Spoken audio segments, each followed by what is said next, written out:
നമസ്കാരം, middle east വാർത്തകളിലേക്ക് സ്വാഗതം. ആദ്യം നോക്കാം പ്രധാന വാർത്തകൾ. വയനാട് ദുരന്തത്തിൽ കരാറുകാരെ കുറ്റപ്പെടുത്തുന്ന സർക്കാർ റിപ്പോർട്ട് ഹൈക്കോടതിയിൽ.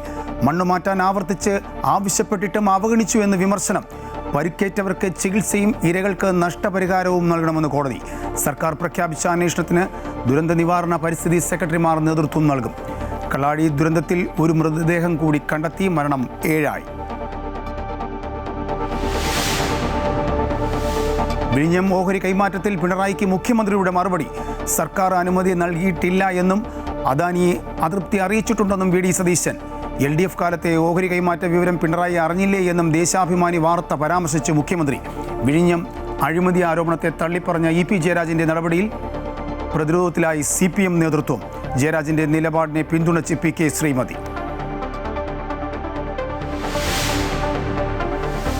വിവിധ കോൺസുലർ സേവനങ്ങളുടെ ഫീസ് കേന്ദ്ര സർക്കാർ വൻതോതിൽ വർദ്ധിപ്പിച്ചതിനെതിരെ പ്രവാസികളിൽ പ്രതിഷേധം. നിയമ പോരാട്ടത്തിനൊരുങ്ങി പ്രവാസി ലീഗൽ സെൽ. നിരക്ക് വർധന അടിയന്തരമായി പിൻവലിക്കണമെന്ന് സംഘടന. കേന്ദ്ര വിദേശകാര്യ മന്ത്രാലയ സെക്രട്ടറിക്ക് നിവേദനം സമർപ്പിച്ചു.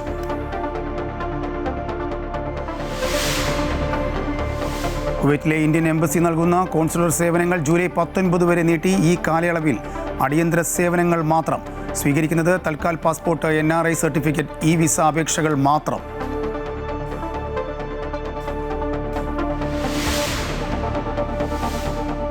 പ്രധാനമന്ത്രി നരേന്ദ്രമോദി ന്യൂസിലാൻഡിൽ വ്യാപാര കരാർ ഒപ്പുവെച്ച ശേഷമുള്ള സാഹചര്യം ഇന്ത്യയും ന്യൂസിലാൻഡും വിലയിരുത്തും. രാജീവ് ഗാന്ധിക്ക് ശേഷം ഒരു ഇന്ത്യൻ പ്രധാനമന്ത്രി ന്യൂസിലാൻഡിലെത്തുന്നത് ഇതാദ്യം.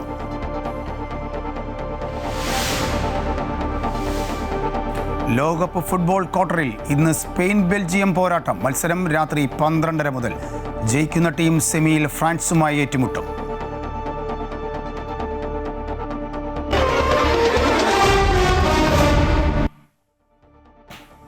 കള്ളാടി മണ്ണിടിച്ചിൽ ദുരന്തത്തിൽ സർക്കാർ ഹൈക്കോടതിയിൽ റിപ്പോർട്ട് നൽകി. സംഭവത്തിൽ 2 സ്വതന്ത്ര അന്വേഷണം പ്രഖ്യാപിച്ചതായും ദുരന്തത്തിന്റെ വ്യാപ്തി കുറച്ചത് സർക്കാർ ഇടപെടലാണെന്നും ഹൈക്കോടതിയിൽ സമർപ്പിച്ച റിപ്പോർട്ടിൽ പറയുന്നു. ദുരന്ത നിവാരണ സെക്രട്ടറിയും പരിസ്ഥിതി സെക്രട്ടറിയുമാണ് അന്വേഷണം നടത്തുക. ദുരന്തത്തിന്റെ വ്യാപ്തി കുറച്ചത് സർക്കാർ ഇടപെടലിലാണെന്നും സംഭവത്തിൽ 2 സ്വതന്ത്ര അന്വേഷണം പ്രഖ്യാപിച്ചതായും ഹൈക്കോടതിയിൽ സമർപ്പിച്ച റിപ്പോർട്ടിൽ സർക്കാർ പറയുന്നു. ദുരന്ത നിവാരണ സെക്രട്ടറിയും പരിസ്ഥിതി സെക്രട്ടറിയും വിഷയത്തിൽ അന്വേഷണം നടത്തും. സാങ്കേതിക നിയമാനുമതികളുടെ കാര്യത്തിലാണ് ആദ്യ അന്വേഷണം. പരിസ്ഥിതി അനുമതികൾ നേടിയോ എന്നതിൽ 2ാം അന്വേഷണവും നടത്തും. കരാറുകാരെ പൂർണ്ണമായും പഴിച്ചുകൊണ്ടാണ് സർക്കാരിന്റെ റിപ്പോർട്ട്. മുന്നറിയിപ്പെല്ലാം സർക്കാർ നേരത്തെ നൽകിയെന്നും മണ്ണുമാറ്റാൻ ആവർത്തിച്ച് നിർദ്ദേശം നൽകിയതായും സർക്കാർ പറയുന്നു. ജൂൺ 5-ന് തുരങ്കപാത ജോലികൾ നിർത്തിവെപ്പിച്ചു. മഴ കണക്കിലെടുത്തായിരുന്നു മുന്നറിയിപ്പ് നൽകിയത്. സുരക്ഷ ഉറപ്പാക്കാൻ കരാറുകാരുടെ യോഗവും നടത്തി. മരണനിരക്ക് കുറച്ചത് സമയോചിത ഇടപെടലിലാണ്. തുരങ്ക നിർമ്മാണ പാതയുടെ നിർമ്മാണത്തിന്റെ ഭാഗമായി കുഴിച്ചെടുത്ത മണ്ണ് നീക്കം ചെയ്യാൻ കരാറുകാരന് നിർദ്ദേശം നൽകിയെന്നും റിപ്പോർട്ടിൽ സർക്കാർ വ്യക്തമാക്കുന്നുണ്ട്. അമൃത ന്യൂസ്, തിരുവനന്തപുരം. വയനാട് കള്ളാടിയിലുണ്ടായ മണ്ണിടിച്ചിലിൽ കാണാതായ ഒരാളുടെ മൃതദേഹം കൂടി കണ്ടെടുത്തു. പശ്ചിമബംഗാൾ സ്വദേശി രാകേഷ് കുജേദിന്റെ മൃതദേഹമാണ് കണ്ടെത്തിയത്. ഇതോടെ മരിച്ചവരുടെ എണ്ണം 7 കള്ളാടിയിലുണ്ടായ മണ്ണിടിച്ചിലിൽ കാണാതായവർക്ക് വേണ്ടി 4ാം ദിവസവും തിരച്ചിൽ തുടരുന്നതിനിടെ മീനാക്ഷിപ്പുഴയുടെ താഴെ ഭാഗത്തു നിന്നാണ് പശ്ചിമബംഗാൾ സ്വദേശി രാകേഷ് കുജേലിന്റെ മൃതദേഹം കണ്ടെത്തിയത്. അദ്ദേഹം ദിലീപ് ബിൽഡ്കോൺ കമ്പനിയിൽ സർവേയറായിരുന്നു. കുടുംബം ആളെ തിരിച്ചറിഞ്ഞതോടെ മൃതദേഹം നാട്ടിലെത്തിക്കാനുള്ള നടപടികളും പുരോഗമിക്കുകയാണ്. ഇതോടെ മരിച്ചവരുടെ എണ്ണം 7 കാണാതായവരുടെ ഔദ്യോഗിക രേഖ പ്രകാരം വിക്രം റാണയ്ക്ക് വേണ്ടിയുള്ള തിരച്ചിലാണ് തുടരുന്നത്. മീനാക്ഷിപ്പുഴ സോൺ 1, 3 എന്നിവിടങ്ങൾ കേന്ദ്രീകരിച്ചാണ് തിരച്ചിൽ. ദുരന്തത്തിൽ പരിക്കേറ്റ് ചികിത്സയിൽ കഴിയുന്ന 2 പേരുടെ നില ഗുരുതരമായി തുടരുകയാണ്. അതേസമയം അതിതീവ്ര മഴയാണ് ദുരന്തത്തിന് കാരണമെന്നാണ് കൊങ്കൺ റെയിൽവേയുടെ വിശദീകരണം. 240 മീറ്റർ മാറിയാണ് ഉരുൾപൊട്ടിയതെന്നും ജൂൺ 14 മുതൽ തന്നെ തുരങ്ക നിർമ്മാണം നിർത്തിവെച്ചിരുന്നുവെന്നുമാണ് കൊങ്കൺ റെയിൽവേയുടെ വാദം. അമൃത ന്യൂസ്, വയനാട്. വിഴിഞ്ഞം ഓഹരി കൈമാറ്റത്തിൽ പ്രതിപക്ഷ നേതാവ് പിണറായി വിജയന് മറുപടിയുമായി മുഖ്യമന്ത്രി വി ഡി സതീശൻ. UDF സർക്കാർ ഇതുവരെ ഓഹരി കൈമാറ്റത്തിൽ ഒരു അനുമതിയും നൽകിയിട്ടില്ല. ഓഹരി കൈമാറ്റം LDF സർക്കാരിൻ്റെ കാലത്താണെന്ന് ചൂണ്ടിക്കാട്ടിയ മുഖ്യമന്ത്രി അങ്ങനെ ഒരു നീക്കം പിണറായി അറിഞ്ഞില്ലേ എന്നും ചോദിച്ചു. ദേശാഭിമാനി വാർത്തയും പരാമർശിച്ചാണ് മുഖ്യമന്ത്രിയുടെ മറുപടി.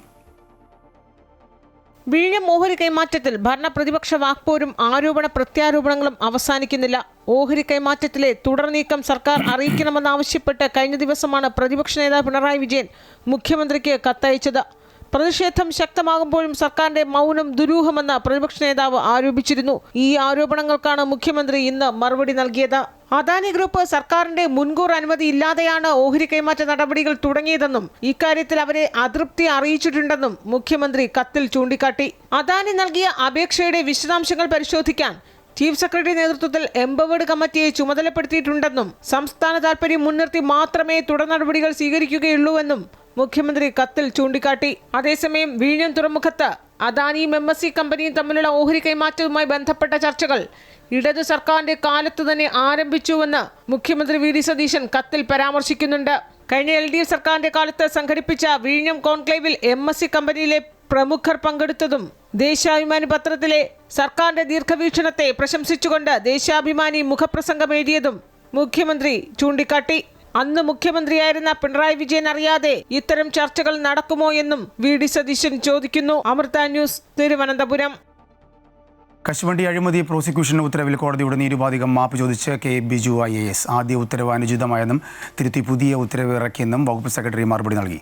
അതേസമയം ഉദ്യോഗസ്ഥർ ഭരണകക്ഷിയുടെ ചട്ടുകങ്ങളാകരുതെന്നും ജനങ്ങൾക്ക് സേവനം ചെയ്യാനാണ് നിയോഗിക്കപ്പെട്ടിട്ടുള്ളതെന്നും ഹൈക്കോടതി മുന്നറിയിപ്പ് നൽകി. മാപ്പപേക്ഷയും കോടതി തള്ളി.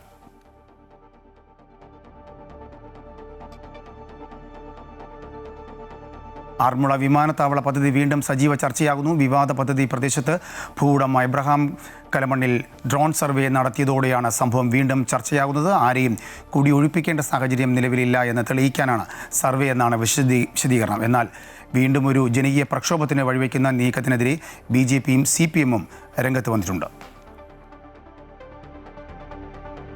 നിലവിൽ പരിഷ്കരിച്ച FCRA നിയമം 2010 കോൺഗ്രസ് ഭരണകാലത്ത് വന്നതാണെന്ന് അമിത്ഷാ വ്യക്തമാക്കിയതായി CBCI. കോൺഗ്രസ് ഉൾപ്പെടെ പ്രതിപക്ഷ പാർട്ടികൾ ഇക്കാര്യം വിശദീകരിക്കണമെന്നും CBCI deputy general father Mathew Koyickal ആവശ്യപ്പെട്ടു. ക്രൈസ്തവ വിഭാഗങ്ങളെ ലക്ഷ്യമിട്ടല്ല FCRA നിയമമെന്ന് അമിത്ഷാ വിശദീകരിച്ച് നൽകിയതായും CBCI വ്യക്തമാക്കി. FCRA നിയമത്തിൽ ആശങ്ക അറിയിക്കാൻ CBCI പ്രസിഡന്റ് കർദിനാൾ ആന്റണി പുള്ളയുടെ നേതൃത്വത്തിലുള്ള സംഘം കേന്ദ്ര ആഭ്യന്തരമന്ത്രി അമിത്ഷായുമായി ഡൽഹിയിൽ ചർച്ച നടത്തി. നിലവിൽ പരിഷ്കരിച്ച FCRA നിയമം 2010 കോൺഗ്രസ് ഭരണകാലത്താണ് കൊണ്ടുവന്നതെന്ന് അമിത്ഷാ വ്യക്തമാക്കിയതായി ചർച്ചയ്ക്ക് ശേഷം CBCI deputy secretary general father Mathew Koyickal അറിയിച്ചു. ഇക്കാര്യം കോൺഗ്രസ് ഉൾപ്പെടെ പ്രതിപക്ഷ പാർട്ടികൾ വിശദീകരിക്കണമെന്നും അദ്ദേഹം ആവശ്യപ്പെട്ടു. ഞങ്ങൾക്ക് ആശങ്കയില്ലെന്ന് പറയാൻ പറ്റത്തില്ല. ഞങ്ങളുടെ ആശങ്കകൾ എഴുതി അദ്ദേഹത്തെ അറിയിച്ചിട്ടുണ്ട്. അദ്ദേഹം രാജ്യത്തിൻ്റെ ആഭ്യന്തരമന്ത്രിയാണ്. അദ്ദേഹം പറഞ്ഞതിൽ നമുക്ക് വിശ്വാസമുണ്ട്. കോൺഗ്രസ് ഗവൺമെൻറ് കൊണ്ടുവന്ന ഒരു നിയമമായിരുന്നു. ആ നിയമം അവർ ഇതിനെ ഒന്നുകൂടെ ഡൈലൂട്ട് ചെയ്തെന്നാണ് അവർ അവകാശപ്പെടുന്നത്, കേന്ദ്രമന്ത്രി പറയുന്നത്. ഈ അവസരത്തിൽ എനിക്ക് ഓപ്പോസിഷൻ, അതായത് പ്രതിപക്ഷത്തുള്ള MP-മാരോട്, പ്രത്യേകിച്ച് കോൺഗ്രസ് MP-മാരോടും പറയാനുള്ള, അന്നത്തെ ഗവൺമെൻറ് കൊണ്ടുവന്ന, അദ്ദേഹം റിപ്പീറ്റഡ്ലി ഞങ്ങളോട് പറയുകയായിരുന്നു, അന്നത്തെ ഗവൺമെൻറ് കൊണ്ടുവന്ന നിയമമാണ്, അന്ന് നിങ്ങളാരും പോയില്ലല്ലോ, ഒപ്പോസ് ചെയ്തില്ലല്ലോ എന്നുള്ളൊരു ചോദ്യമാണ് അദ്ദേഹത്തിനുള്ളത്.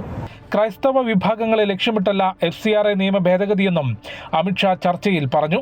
ഉന്നയിച്ച ആശങ്കകളിൽ ആഭ്യന്തരമന്ത്രി നൽകിയ വിശദീകരണത്തിൽ വ്യക്തതയുണ്ടെന്നും ഫാദർ മാത്യു കോയിക്കൽ പറഞ്ഞു. നിലവിൽ FCRA വഴി രാജ്യത്ത് ലഭിക്കുന്ന ഫണ്ടുകളിൽ 30% മാത്രമാണ് ക്രൈസ്തവ വിഭാഗങ്ങൾക്കുള്ളത്. മണിപ്പൂർ സംഘർഷം, ക്രൈസ്തവർക്ക് നേരെയുള്ള അതിക്രമങ്ങൾ തുടങ്ങിയ വിഷയങ്ങളിലും ആഭ്യന്തരമന്ത്രിക്ക് മുൻപിൽ CBCI ആശങ്ക അറിയിച്ചു. അമൃത ന്യൂസ്, ന്യൂഡൽഹി. കോറോ ഹെൽത്ത് കമ്പനിയിലെ കൂട്ടപ്പിരിച്ചുവിടലിൽ ഇന്ന് നടന്ന ചർച്ച തീരുമാനമാകാതെ പിരിഞ്ഞു. ഈ മാസം 20-ന് കമ്പനി അധികൃതർ നേരിട്ട് കേരളത്തിലെത്തി മന്ത്രിയുമായി ചർച്ച നടത്തും.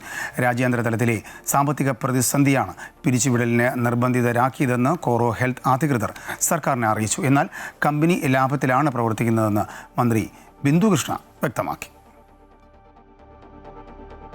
41 പേരുടെ ജീവൻ നഷ്ടമായ കരൂർ ദുരന്തം രാഷ്ട്രീയ ചതിയിലേക്കാണെന്നാണ് ആക്ഷേപം ഉയരുന്നത്. തമിഴ്നാട്ടിൽ തെരഞ്ഞെടുപ്പ് റാലിക്കിടയിൽ കരൂരിലുണ്ടായ ദുരന്തത്തിൽ പോലീസിനെയും DMKയെയും രൂക്ഷമായി വിമർശിച്ച തമിഴ്നാട് മുഖ്യമന്ത്രി വിജയ് രംഗത്ത് വന്നു. റാലിയുടെ വിവരങ്ങൾ പോലീസിന് കൈമാറിയിരുന്നുവെന്നും ജീവിതത്തിലെ ഏറ്റവും വേദനാജനകമായ സംഭവമെന്നും വിജയ് പ്രതികരിച്ചു. 2025 സെപ്റ്റംബറിലുണ്ടായ ദുരന്തത്തിൽ 41 പേരാണ് കൊല്ലപ്പെട്ടത്. കരൂരിലേക്ക് താൻ വരുന്നതും റാലിയുടെ വിവരങ്ങൾ പോലീസിന് കൃത്യമായി കൈമാറിയിരുന്നുവെന്നും പോലീസിനെ വിശ്വസിച്ചാണ് റാലിയുമായി മുന്നോട്ട് പോയതെന്നും വിജയ് പറയുന്നു. ജീവിതത്തിലെ ഏറ്റവും വേദനാജനകമായ നിമിഷങ്ങളാണ് അതെന്നും അതിപ്പോഴും തന്നെ വേട്ടയാടുന്നുവെന്നും വിജയ് വെളിപ്പെടുത്തി. நாமக்கல் அந்த மீட்டிங் முடிச்சுட்டு கரூர் வரும்போது அந்த கரூர் போலீஸ் எங்களை அலர்ட் பண்ணியிருக்கலாம்ல. இல்லை சார், இங்கே எதிர்பார்த்ததை விட கொஞ்சம் கூட்டம் அதிகமாக இருக்குது, கண்ட்ரோல் பண்ண முடியல, வராதிங்க. அண்ட் போலீஸ் நினச்சா அவங்க அந்த மீட்டிங்கே கேன்சல் பண்ணலாம். ஏதோ தப்பாக இருக்குது, ஏதோ தப்பாக தோணுது அப்படின்னு நினச்சிட்டாலே they have all the rights to cancel the meeting. எங்ககிட்ட கேட்கணும்லாம் ஒன்றும் அவசியமே கிடையாது.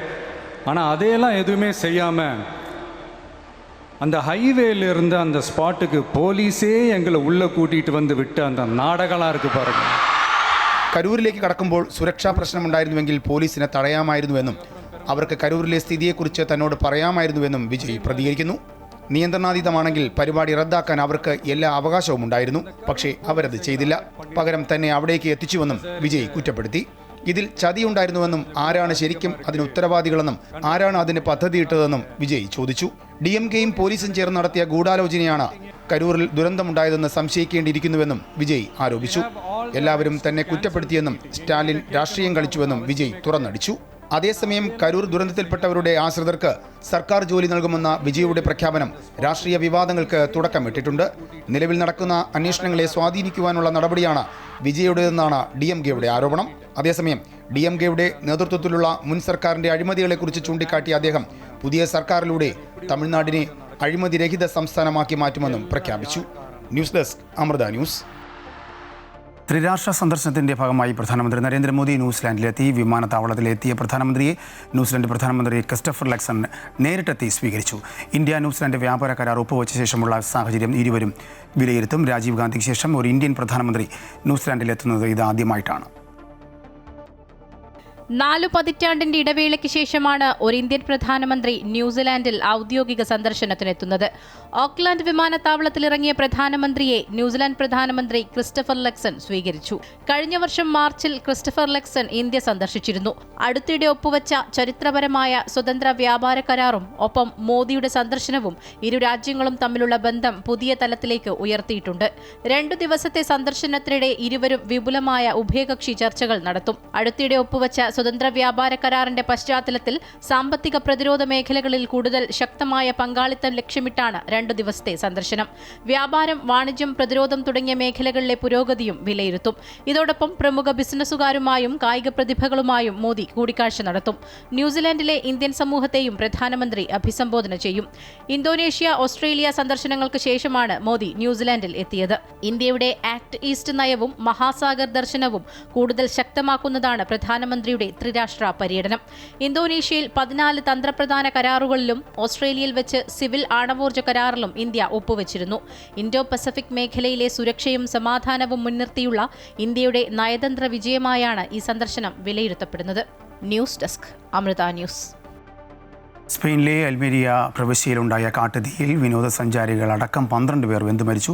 സുരക്ഷിത സ്ഥാനങ്ങളിൽ തുടരുവാനുള്ള അധികൃതരുടെ നിർദ്ദേശങ്ങൾ അവഗണിച്ച് ലോസ് ഗെലാഡോസ് വനമേഖലയിലൂടെ കാറുകൾ രക്ഷപ്പെടാൻ ശ്രമിച്ചവരാണ് ദുരന്തത്തിൽപ്പെട്ടത്. 4 പേർ കാറിനുള്ളിലും മറ്റ് 8 പേർ നടന്നു പോകുന്നതിനിടയിലുമാണ് തീയിൽപ്പെട്ടത്. കടുത്ത ഉഷ്ണതരംഗത്തെ തുടർന്ന് അതിവേഗം പടരുന്ന കാട്ടുതീയിൽ 3200 ഹെക്ടറിലധികം പ്രദേശം ഇതിനോടകം ചാരമായി കഴിഞ്ഞു. കുവൈറ്റിലെ ഇന്ത്യൻ എംബസിയിൽ നൽകുന്ന കോൺസുലർ സേവനങ്ങൾ ജൂലൈ 19 വരെ നീട്ടി. ഈ കാലയളവിൽ അടിയന്തര സേവനങ്ങൾ മാത്രമാണ് ലഭിക്കുക.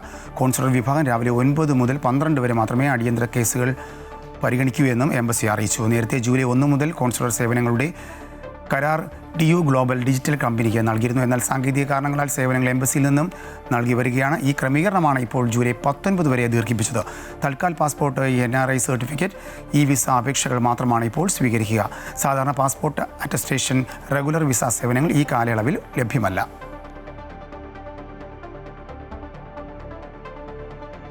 പ്രവാസികളുടെ പാസ്പോർട്ട് ഉൾപ്പെടെയുള്ള വിവിധ കോൺസുലർ സേവനങ്ങളുടെ ഫീസ് കേന്ദ്ര സർക്കാർ വൻതോതിൽ വർദ്ധിപ്പിച്ചതിനെതിരെ സൗദി പ്രവാസി ലീഗൽ സെൽ നിയമ പോരാട്ടത്തിന് ഒരുങ്ങുന്നു. 2026 ജൂലൈ 1 മുതൽ പ്രാബല്യത്തിൽ വന്ന നിരക്ക് വർധന അടിയന്തരമായി പിൻവലിക്കുകയോ പുനഃപരിശോധിക്കുകയോ ചെയ്യണമെന്നാവശ്യപ്പെട്ട് സംഘടന കേന്ദ്ര വിദേശകാര്യ മന്ത്രാലയ സെക്രട്ടറിക്ക് വിശദമായ നിവേദനം സമർപ്പിച്ചു. ഈ നിരക്ക് വർധന ഗൾഫ് രാജ്യങ്ങളിലെ ലക്ഷക്കണക്കിന് വരുന്ന സാധാരണക്കാരായ പ്രവാസി തൊഴിലാളികൾക്ക് താങ്ങാനാകാത്ത സാമ്പത്തിക ബാധ്യത വരുത്തുമെന്നും ഇത് രാജ്യത്തിൻ്റെ സമ്പദ് വ്യവസ്ഥയെ ബാധിക്കുമെന്നും വിമർശനം ഉയർന്നു കഴിഞ്ഞു. 1983 മുതൽ 2003 വരെ എമിഗ്രേഷൻ ചെക്ക് ആവശ്യമുള്ള വിഭാഗത്തിൽപ്പെട്ട ഇന്ത്യൻ പ്രവാസികളിൽ നിന്ന് ശേഖരിച്ച ഡെപ്പോസിറ്റ് തുക സംബന്ധിച്ച് കേന്ദ്ര സർക്കാരിനോട് വിശദീകരണം തേടി കേരള ഹൈക്കോടതി. പ്രവാസികൾക്ക് അവകാശപ്പെട്ട തുക തിരികെ നൽകണമെന്നാവശ്യപ്പെട്ട് സാമൂഹ്യ പ്രവർത്തകനും NTV ചെയർമാനുമായ മാത്തുക്കുട്ടി കടോൺ സമർപ്പിച്ച റിട്ട് ഹർജിയിലാണ് നടപടി. ECR ഡെപ്പോസിറ്റ് ഇനത്തിൽ നിലവിൽ എത്ര തുകയുണ്ടെന്ന് പരിശോധിച്ച് ജൂലൈ 29-നകം സത്യവാങ്മൂലം സമർപ്പിക്കാമെന്ന് കേന്ദ്ര സർക്കാർ കോടതിയെ അറിയിച്ചിട്ടുണ്ട്. ഇത് തെളിവാണ്. അപ്പോൾ 2006 TK ഹംസ പാർലമെൻറ്റിൽ ഒരു ചോദ്യം ചോദിച്ചു. ഈ ഇനത്തിൽ ഇമിഗ്രേഷൻ ക്ലിയറൻസ് നോട്ട് റിക്വയർഡ് എന്നുള്ള പേരിൽ എത്ര ക്യാഷ് വാങ്ങിച്ചിട്ടുണ്ട്? അദ്ദേഹം ആ കത്തിൽ സൂചിപ്പിച്ചിരുന്നത് 5000-ലധികം കോടി രൂപയുണ്ട്, ഇത് ഡെഡ് മണിയായി കേന്ദ്ര ഗവൺമെൻറ്റിൻ്റെ കയ്യിലുണ്ട് എന്നാണ്. ഇത് പ്രവാസികൾ. കുവൈറ്റിൽ പഴയ എയർ കണ്ടീഷണർ കംപ്രസറുകൾ പുതിയത് എന്ന പേരിൽ വിറ്റഴിക്കാൻ ശ്രമിച്ച സ്ഥാപനത്തിനെതിരെ വാണിജ്യ വ്യവസായ മന്ത്രാലയം നടപടി സ്വീകരിച്ചു. അൽ-അഹമ്മദി, മുബാറക്, അൽ കബീർ ഗവർണറേറ്റുകളിലെ commercial control and consumer protection വിഭാഗത്തിൻ്റെ പരിശോധനാ സംഘമാണ് പതിവ് പരിശോധനയ്ക്കിടയിൽ ക്രമക്കേട് കണ്ടെത്തിയത്. ഉപഭോക്താക്കളെ തെറ്റിദ്ധരിപ്പിച്ച് പഴയ കംപ്രസറുകൾ പുതിയത് എന്ന പേരിൽ വിൽക്കാനായിരുന്നു ശ്രമമെന്ന് മന്ത്രാലയം അറിയിച്ചു. ക്രമക്കേട് കണ്ടെത്തിയ സ്ഥാപനം ഉടൻ അടച്ചുപൂട്ടുകയും നിയമ ലംഘനത്തിനെതിരെ കേസ് രജിസ്റ്റർ ചെയ്യുകയും ചെയ്തു. കുവൈറ്റിലെ സഹകരണ സംഘങ്ങളിൽ നിന്നും സാധനങ്ങൾ വാങ്ങുന്ന പ്രവാസികൾക്കും ഇനി പോയിന്റ് അടിസ്ഥാനത്തിലുള്ള റിവാർഡ് ലഭിക്കും. ജമിയ അഥവാ സഹകരണ സംഘങ്ങളുടെ പ്രവർത്തനം കൂടുതൽ കാര്യക്ഷമമാക്കുന്നതിൻ്റെ ഭാഗമായിട്ടാണ് ഈ ആനുകൂല്യം ലഭ്യമാക്കുന്നത്. ഇതുപ്രകാരം ജമിയയിൽ നിന്നുള്ള വാങ്ങലുകൾക്ക് പ്രവാസികൾക്ക് 3%, പൗരന്മാർക്ക് 10% പോയിന്റ് അടിസ്ഥാനത്തിലുള്ള റിവാർഡ് ലഭിക്കുമെന്ന് സാമൂഹ്യക്ഷേമകാര്യ മന്ത്രാലയം അറിയിച്ചു. ഇത്തരത്തിൽ ലഭിക്കുന്ന പോയിന്റുകൾ വിവിധ ആനുകൂല്യങ്ങൾക്കും ഇളവുകൾക്കുമായി പിന്നീട് ഉപയോഗിക്കാനാകും. കുവൈറ്റിലെ സാൽമി മരുഭൂമിയിൽ കുഴിച്ചുമൂടിയ നിലയിൽ കണ്ടെത്തിയ മൃതദേഹം തെലങ്കാന സ്വദേശിയായ യുവ എഞ്ചിനീയറുടേതാണെന്ന് വിവരം ലഭിച്ചു. തെലങ്കാനയിലെ നിസാമാബാദ് ജില്ലാ സ്വദേശിയായ 29 വയസ്സുള്ള കൈലാഷിൻ്റെ മൃതദേഹമാണ് അന്വേഷണത്തെ തുടർന്ന് കഴിഞ്ഞ ദിവസം കണ്ടെത്തിയത്.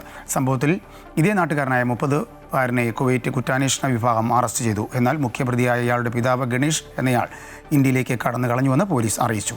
ജോലിയുടെ ഭാഗമായി അറ്റകുറ്റപ്പണികൾ നടത്തവേ ക്രെയിൻ തകർന്നു വീണ് കൈലാഷ് കൊല്ലപ്പെട്ടതായും സംഭവം മറച്ചുവെക്കാനും നിയമപരമായ പ്രത്യാഘാതങ്ങൾ ഒഴിവാക്കാനും താനും പിതാവും ചേർന്ന മൃതദേഹം മരുഭൂമിയിലേക്ക് കൊണ്ടുപോയി കുഴിച്ചു മൂടിയതായും ഇയാൾ അന്വേഷണ ഉദ്യോഗസ്ഥർക്ക് മുന്നിൽ കുറ്റസമ്മതം നടത്തിയിരുന്നു. ദേശീയ വൈദ്യുതി ശൃംഖലയുടെ സുരക്ഷയും കാര്യക്ഷമതയും വർദ്ധിപ്പിക്കുന്നതിൻ്റെ ഭാഗമായി UAE ഊർജ്ജ അടിസ്ഥാന സൗകര്യ മന്ത്രാലയം എമിറേറ്റ് മോണിറ്ററിംഗ് സെൻറ്റർ ഉദ്ഘാടനം ചെയ്തു. രാജ്യത്തെ വൈദ്യുതി സേവനദാതാക്കളുമായി ഒരൊറ്റ തത്സമയ നിരീക്ഷണ പ്ലാറ്റ്ഫോമിലൂടെ ബന്ധിപ്പിക്കുന്ന ദേശീയ സംവിധാനമാണ് ഇത്. ദേശീയ വൈദ്യുതി ശൃംഖലയുടെ പ്രതിരോധശേഷിയും വിശ്വാസ്യതയും വർദ്ധിപ്പിക്കുന്നതിനൊപ്പം വൈദ്യുതി വിതരണത്തിൻ്റെ തുടർച്ചയും കാര്യക്ഷമമായ ഏകോപനവും ഉറപ്പാക്കുകയാണ് കേന്ദ്രത്തിൻ്റെ ലക്ഷ്യം. ബിസിനസ് സ്ഥാപനങ്ങൾക്കും കമ്പനികൾക്കും പോലീസ് സേവനങ്ങൾ കൂടുതൽ എളുപ്പത്തിലും വേഗത്തിലും ലഭ്യമാക്കുന്നതിനായി പുതിയ നടപടികളുമായി അജ്മാൻ പോലീസ്. ഉപഭോക്തൃ അനുഭവം മെച്ചപ്പെടുത്തുന്നതിൻ്റെ ഭാഗമായി അജ്മാൻ പോലീസിൻ്റെ city comprehensive police station customer council forum സംഘടിപ്പിച്ചു. വിവിധ കമ്പനികളുടെയും ബിസിനസ് സ്ഥാപനങ്ങളുടെയും പ്രതിനിധികൾ പങ്കെടുത്ത ഫോറത്തിൽ സ്ഥാപനങ്ങൾക്ക് പോലീസ് സേവനങ്ങൾ കൂടുതൽ കാര്യക്ഷമമായും വേഗത്തിലും ലഭ്യമാക്കുന്നതിനുള്ള നടപടികളും നിർദ്ദേശങ്ങളും വിശദമായി ചർച്ച ചെയ്തു. ഉപഭോക്താക്കളുടെ അഭിപ്രായങ്ങളും നിർദ്ദേശങ്ങളും നേരിട്ടറിഞ്ഞ് സേവനങ്ങൾ മെച്ചപ്പെടുത്തുകയാണ് ഇത്തരം കൗൺസിലുകളുടെ പ്രധാന ലക്ഷ്യമെന്ന് അജ്മാൻ പോലീസ് അറിയിച്ചു. യമനിലെ വിദ്യാഭ്യാസ മേഖലയെ നവീകരിക്കുന്നതിനും അധ്യാപകരുടെ പ്രൊഫഷണൽ സാങ്കേതിക കഴിവുകൾ വർദ്ധിപ്പിക്കുന്നതിനുമുള്ള വിപുലമായ അധ്യാപക പരിശീലന പരിപാടിക്ക് സൗദിയുടെ പിന്തുണയോടെ തുടക്കമായി. യമനിലെ പ്രധാന ഗവർണറേറ്റുകളായ ഏദൻ, അബ്യാൻ, ഫാദറാമനത്ത്, അൽമഹ്റ, സൊഖത്ര എന്നിവ കേന്ദ്രീകരിച്ചാണ് ഈ പദ്ധതി നടപ്പിലാക്കുന്നത്. ആദ്യഘട്ടത്തിൽ 500 യമനി അധ്യാപകരുടെ ഡിജിറ്റൽ ശാക്തീകരണമാണ് ഇതിലൂടെ ലക്ഷ്യമിടുന്നത്. ആഭ്യന്തര സംഘർഷങ്ങളാൽ തകർന്ന യമൻ്റെ വിദ്യാഭ്യാസ മേഖലയുടെ മുഖച്ഛായ മാറ്റാൻ ഈ പരിപാടി സഹായകരമാകുമെന്നാണ് പ്രതീക്ഷിക്കുന്നത്. സൗദി ഭരണാധികാരി സൽമാൻ രാജാവിൻ്റെ ആതിഥേയത്വത്തിൽ പരിശുദ്ധ ഉംറ കർമ്മം നിർവഹിക്കാൻ അവസരം ലഭിച്ച തീർത്ഥാടകരുടെ ആദ്യ സംഘം മദീനയിലെത്തി. 16 ഏഷ്യൻ രാജ്യങ്ങളിൽ നിന്നുള്ള 250 പേരാണ് ആദ്യ സംഘത്തിലുള്ളത്. Medina Prince Muhammad bin Abdul Aziz അന്താരാഷ്ട്ര വിമാനത്താവളത്തിലെത്തിയ അതിഥികളെ സ്വീകരിച്ചു. തീർത്ഥാടകരുടെ നടപടിക്രമങ്ങൾ സുഗമമായി പൂർത്തിയാക്കി. അയ്യപ്പന് പ്രത്യേകമായി പബ്ലിസിറ്റിയുടെ ആവശ്യമില്ല എന്നും പുതിയ രീതിയിലുള്ള സംഗമങ്ങൾ നടത്താൻ ഉദ്ദേശിക്കുന്നില്ല എന്നും Sabarimala Devaswom board president K Jayakumar. ശബരിമലയിലെ ശുചിത്വം, സുതാര്യത, കാര്യക്ഷമത എന്നീ 3 കാര്യങ്ങളിൽ ഊന്നിയുള്ള വികസന പ്രവർത്തനങ്ങളാണ് ബോർഡ് ലക്ഷ്യമിടുന്നതെന്ന് അദ്ദേഹം അറിയിച്ചു. ശബരിമലയിലെ എല്ലാ ഇടപാടുകളും ഇനി മുതൽ ഡിജിറ്റൽ രീതിയിലേക്ക് മാറും. വഴിപാട് ബുക്കിംഗ് ഉൾപ്പെടെയുള്ള എല്ലാ സാമ്പത്തിക ഇടപാടുകൾക്കും ഡിജിറ്റൽ പേയ്മെൻറ്റ് സംവിധാനം നിർബന്ധമാക്കുമെന്നും പ്രസിഡന്റ് പറഞ്ഞു.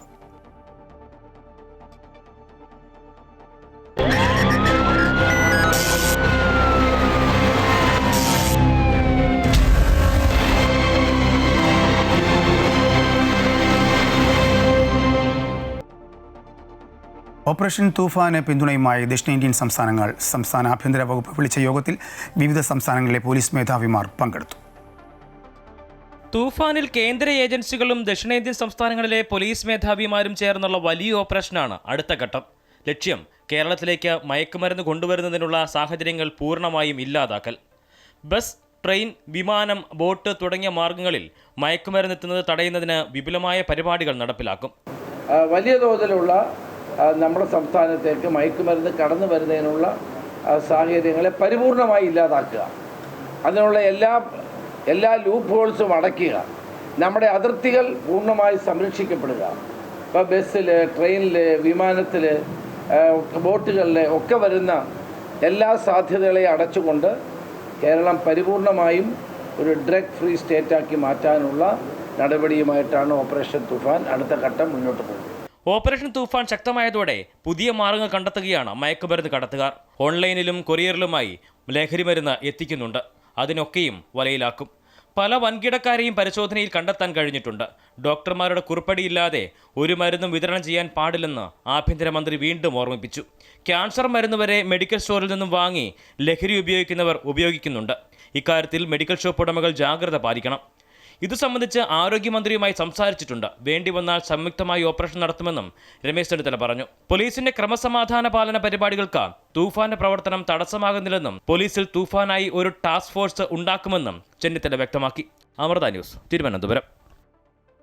ആലപ്പുഴയിൽ യൂത്ത് കോൺഗ്രസ് പ്രവർത്തകരെ മർദ്ദിച്ച സംഭവത്തിൽ DGP MR അജിത് കുമാറിന് പങ്കുണ്ടെന്ന് വ്യക്തമാക്കുന്ന SIT റിപ്പോർട്ട് സർക്കാരിന് ലഭിച്ചിട്ടില്ല എന്ന് ആവർത്തിച്ച ആഭ്യന്തരമന്ത്രി രമേശ് ചെന്നിത്തല. ജൂൺ 23-ന് DGPക്ക് ലഭിച്ച റിപ്പോർട്ടിലെ തുടർ നടപടികളിൽ സർക്കാരും മെല്ലെപ്പോക്ക് തുടരുകയാണ്. DGP MR അജിത് കുമാറിനെതിരെ SIT ഗുരുതരമായ കണ്ടെത്തലുകൾ നടത്തിയിരുന്നു. അജിത് കുമാറിനെ സംരക്ഷിക്കുന്നതിനായാണ് റിപ്പോർട്ട് വൈകിപ്പിക്കുന്നതെന്ന വിമർശനവും ഉയരുകയാണ്. കൊച്ചി മറൈൻ ഡ്രൈവിലെ മൈജി ഫ്യൂച്ചർ എപ്പിക് ഷോറൂം ഉദ്ഘാടനം നാളെ. മൈജിയുടെ ബ്രാൻഡ് അംബാസഡറും മലയാളത്തിൻ്റെ പ്രിയ താരവുമായ മഞ്ജു വാര്യറും ആസിഫ് അലിയും ചേർന്ന് ഷോറൂം ഉദ്ഘാടനം ചെയ്യും. കോഴിക്കോടിന് പിന്നാലെ കേരളത്തിൽ രണ്ടാമത്തെ എപ്പിക് ഷോറൂമാണ് മൈജി നാളെ കൊച്ചിയിൽ തുറക്കുന്നത്. എക്സ്പീരിയൻസ് ഫസ്റ്റ് ദെൻ ഷോപ്പ് എന്ന ആശയവുമായാണ് ഷോറൂമുകളുടെ പ്രവർത്തനം വിപുലീകരിച്ചിരിക്കുന്നത്. 35,000 ചതുരശ്ര അടിയിൽ 2 നിലകളിലായി എറണാകുളത്തെ ഏറ്റവും വലിയ digital gadgets and home appliance ഷോറൂമാണ് മൈജിയുടേത്. നാളെ രാവിലെ 10 മണിക്ക് മൈജി ബ്രാൻഡ് അംബാസഡർ മഞ്ജു വാര്യറും ആസിഫ് അലിയും ചേർന്ന ഷോറൂമിന്റെ ഉദ്ഘാടനം നിർവഹിക്കും. ലോകോത്തര ബ്രാൻഡുകളുടെ ഏറ്റവും പുതിയ ടെക്നോളജിയും വിപുലമായ കളക്ഷനുകളും ഒറ്റക്കുടക്കീഴിൽ ഒരുക്കിയിരിക്കുന്നതാണ് മൈജി ഫ്യൂച്ചർ എപ്പിക് ഷോറൂം. എല്ലാ ഹോം അപ്ലയൻസുകളും പരീക്ഷിച്ചറിയാൻ സഹായിക്കുന്ന പ്രോഡക്റ്റ് എക്സ്പീരിയൻസ് സോൺ, ഗെയിമിംഗ് പ്രേമികൾക്ക് ആവേശം പകരുന്ന gaming zone, dream kitchen plan ചെയ്യുന്നവർക്കുള്ള ലൈവ് കിച്ചൺ, ആധുനിക വീടുകളെ ഡിജിറ്റൽ സംവിധാനങ്ങളുമായി സംയോജിപ്പിക്കുന്ന ഹോം ഓട്ടോമേഷൻ സോൺ എന്നിവ ഇവിടെ സജ്ജമാണ്. വിവിധ ഇന്റർനാഷണൽ ബ്രാൻഡുകളുടെ ഏറ്റവും കൂടുതൽ പ്രൊഡക്റ്റ് ലൈനപ്പുള്ള ഒരു ഷോറൂമാണിത്. വിവിധ ഈ പറഞ്ഞ കിച്ചൺ അപ്ലയൻസസ് പോലെ, ക്രോക്കറി പോലെയുള്ള ഒരുപാട് പ്രത്യേകതകൾ കസ്റ്റമേഴ്സിന് ഏറ്റവും എക്സ്പീരിയൻസ് കിട്ടാനും അവരെ ലൈക്ക് ചെയ്യാനും അവർക്ക് ഇഷ്ടപ്പെടാനുമുള്ള പ്രൊഡക്റ്റുകൾ നമ്മളോട് ഒരുക്കിയിട്ടുണ്ട്. അപ്പോൾ ഇത് തന്നെയാണ് ഈ സ്റ്റോറിൻ്റെ ഏറ്റവും വലിയ പ്രത്യേകത. അതുപോലെ തന്നെ മറ്റാർക്കും നൽകാനാവാത്ത ഒരു ഏറ്റവും വമ്പിച്ച ഓഫറാണ് നമ്മളിവിടെ കൊടുക്കാൻ പോകുന്നത്. വിവിധ ഫൈനാൻഷ്യൽ ബ്രാൻഡുകളുടെ ക്യാഷ് ബാക്കുകളും EMIയും എല്ലാം തന്നെ സൗകര്യമാണ്. അതേപോലെ പ്രത്യേകിച്ച് പറയേണ്ട ഒരു മൈജി കെയർ. കാരണം എവിടെ നിങ്ങൾക്ക് എന്ത് പ്രൊഡക്റ്റുകൾ റിപ്പയർ വന്നാലും ആ റിപ്പയർ വിത്തിൻ ടൈമിൽ നമ്മളിവിടെ നേരാക്കി കൊടുക്കുന്നതാണ്. ഹൈടെക് റിപ്പയർ സർവീസ് സെൻറ്റർ നമ്മളിലുണ്ട്. അപ്പോൾ ഏത് രീതിയിലെയും നമുക്കിവിടെ നമ്മുടെ കസ്റ്റമറെ സാറ്റിസ്ഫൈ ചെയ്യാൻ പറ്റിയ ഒരു സ്റ്റോറാണ്. അതേപോലെ തന്നെ എക്സ്ചേഞ്ചിനും നമ്മൾ ഒരുപാട് ഓഫേഴ്സുകൾ കൊടുക്കുന്നുണ്ട്. വിവിധ രാജ്യങ്ങളിൽ നിന്ന് ഇറക്കുമതിയിട്ടുള്ള ഉൽപ്പന്നങ്ങളുടെ വിപുലമായ ശേഖരം ഷോറൂമിലുണ്ട്. ഉദ്ഘാടനത്തോടനുബന്ധിച്ച് മികച്ച വിലക്കുറവിൽ സ്മാർട്ട് ഫോൺ മുതൽ ഗൃഹോപകരണങ്ങൾ വരെ സ്വന്തമാക്കാനുള്ള അവസരവും മൈജി ഒരുക്കിയിട്ടുണ്ട്. Amrita news, Kochi. Methar Eagles FC പന്തോളം സമർപ്പിക്കുന്നത് മേത്തർ ഈഗിൾസ് FC കേരള.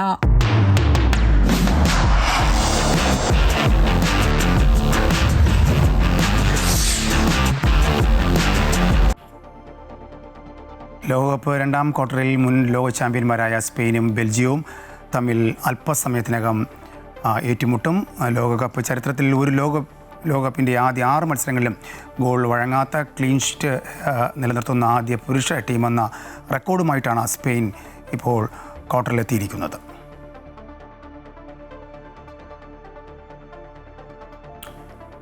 ഇതോടുകൂടി ഈ വാർത്താ ബുള്ളറ്റിൻ ഇവിടെ പൂർണ്ണമാകുന്നു. നമസ്കാരം.